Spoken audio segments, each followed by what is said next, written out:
This hearing of the Committee on Oversight and Accountability will come to order. I now recognize myself for the purpose of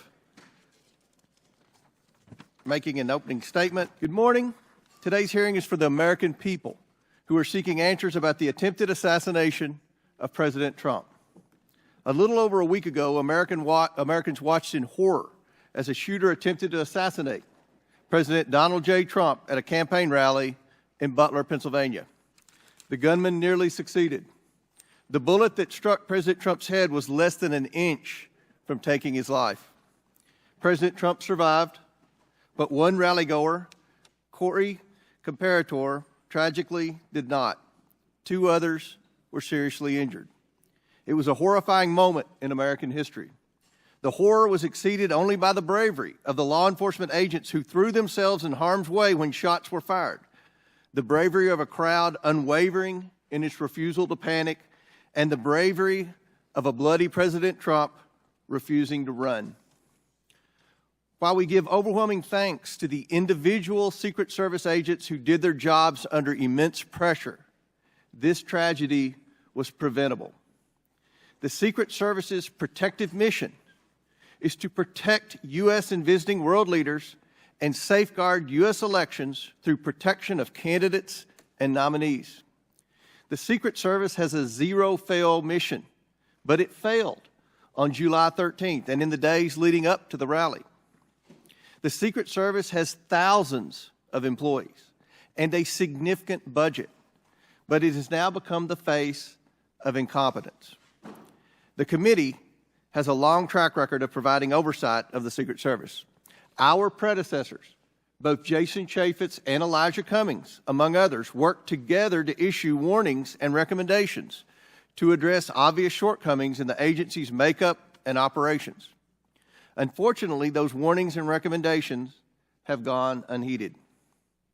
A former president and current candidate for president was shot in the head by a sniper within 500 feet of the podium. This is unacceptable, and we are concerned the Secret Service lacks the proper management to keep protectees safe from bad actors. Americans demand answers, but they have not been getting them from the Secret Service.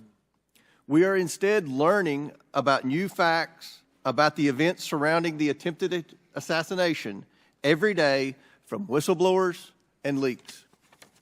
Americans demand accountability, but no one is yet to be fired for this historic failure.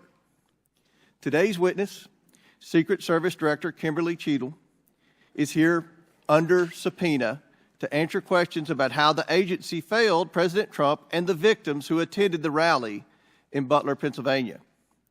It is my firm belief, Director Cheadle, that you should resign.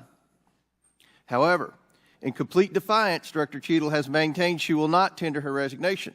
Therefore, she will answer questions today from members of this committee seeking to provide clarity to the American people about how these events were allowed to transpire.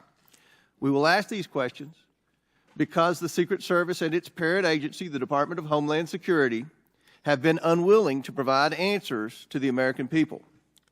DHS has sought to push this hearing to a different time.